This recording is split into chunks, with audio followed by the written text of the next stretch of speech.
Hi guys, sorry for looking like a hot mess. I just rolled out of bed like 15 minutes ago. I washed my face, had some fruits, and here I am. So today I am doing a first impression video on this Innisfree's Smart Foundation in Perfect Cover.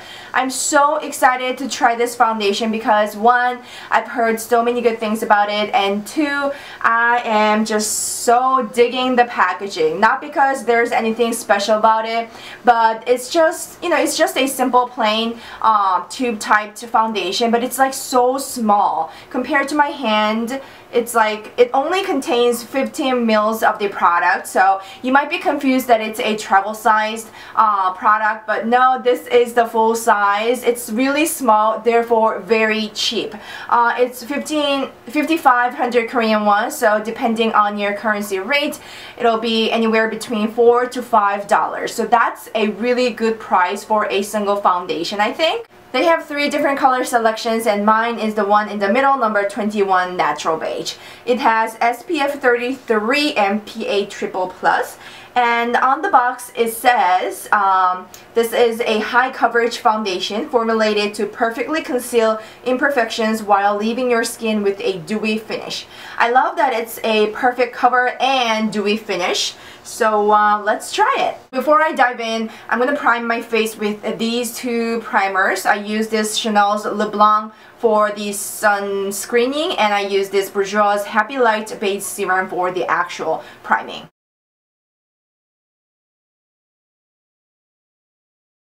Now I'm using Bourjois Happy Light Base Serum.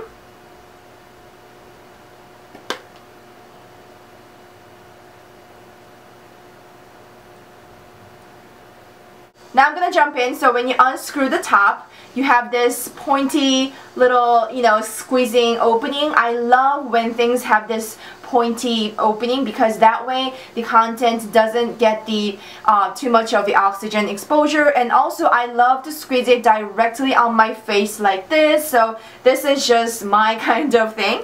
Alright, so I'm just gonna squeeze it directly like I normally do.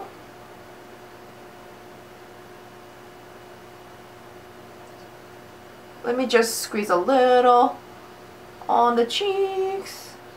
So with my Sigma F84, I'm gonna blend this thing. Oh, it's got that very Aveda Origins kind of organic scent. I love it. Alright.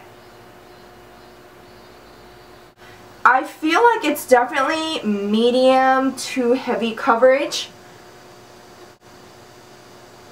It's not the most blendable foundation though. It's definitely a medium to heavy coverage foundation. I can definitely feel that there's something sitting on my face. There's just, you know, another layer on the face, but that doesn't mean that it's like separating from my face. I'm just saying that I can feel the weight on me. Also, it's not the most blendable foundation. I feel like still there are some parts that need more blending, and I don't think that's because of the brush or anything. It's just, it's gotta be the formula. It's kind of hard to like make it perfectly evened out. So I'll definitely try to use other tools like Beauty Blender or just my finger and everything. And also in terms of color match, it may look a little light for my skin, but that's because I got some tan on my body. So throughout the day, I'll definitely expect that it's going to oxidize and just kind of color match. So I don't worry too much about that. I think it's very easy to cake this foundation because my skin doesn't look at its best. It doesn't look flawless or perfect. It's like, oh, I don't like it.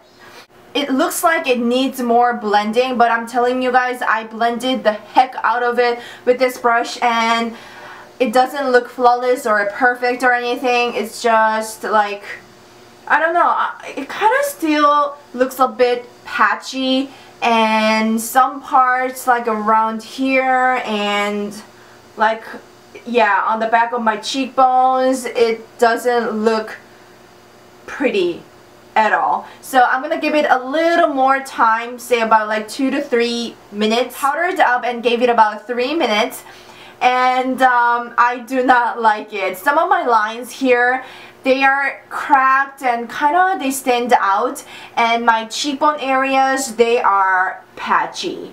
They're not like crazy patchy, but when you close up, you can definitely see that they're not perfectly blended, which I perfectly blended, but it's just like, I feel like they're just kind of wandering around on the surface. They're not completely sinking in, that's what I think. But yeah, I'm gonna check back with you guys in a few hours, and then we'll see how it turns out. Hey guys, it is 3 p.m. so it's been about 4 hours, so let's check it out. I think it makes my skin look very oily. I have medium to oily skin, but it's not completely oily, but I think it makes my skin look kind of greasy. I can definitely tell that this area in my inner cheeks, they look super oily, and it also makes my smile line emphasized a lot, so I hate that. And in terms of color match, I think it matches my skin pretty nice. In the very beginning, I was kind of worried that it's going to be too, or maybe a little too pale for my skin tone, but it ended up matching my skin fine.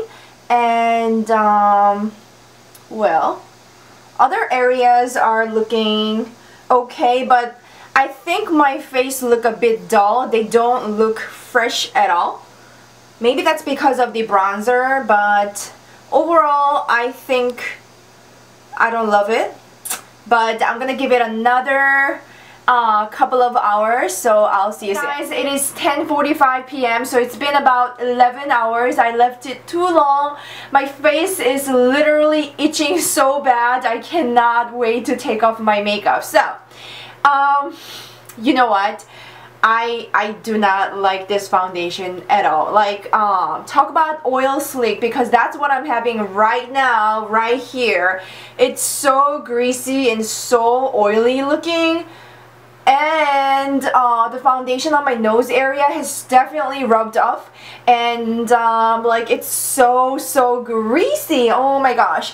And like this smile line area, they're just so cracked, and this foundation makes my pores look so like big. They're all like stuck in those small little holes like in your pores.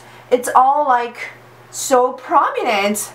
If I see my mirror like this, I can totally see my pores. Like, that's all I'm seeing, like the pores. They're like, they're popping. So, oh my gosh. Also, like this nostril area, it's completely bare skin. It's so rubbed off. I have nothing here. So this foundation is not holding up in any ways. It totally broke down, and I do not like it. I definitely want to mix it with something else, or I might just give it to my sister or my friend.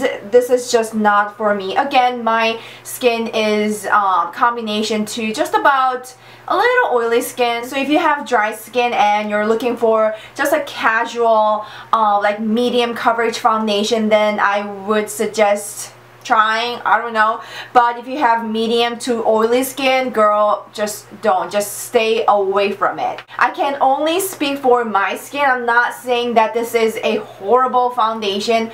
It's just not the best foundation for me. So I would not suggest personally to anybody, but if you have dry skin, again, then test it out. Like, you know, it's only like $5, so it's not too much of a money. Also, if you have pore issues, like I have really big pores, then you definitely do not want to try this foundation. It's just not for us. So that was my first impression on Smart Foundation Perfect Cover. Unfortunately, it didn't work out for me, but if you have really oily, dry skin, then you may want to try this. But if you have medium to oily skin, then I definitely do not recommend it, or at least you want to mix it with something else. So I hope you guys enjoyed. If you did, don't forget to give it a thumbs up, and if you haven't subscribed, don't forget to subscribe, and I'll see you very soon. Bye!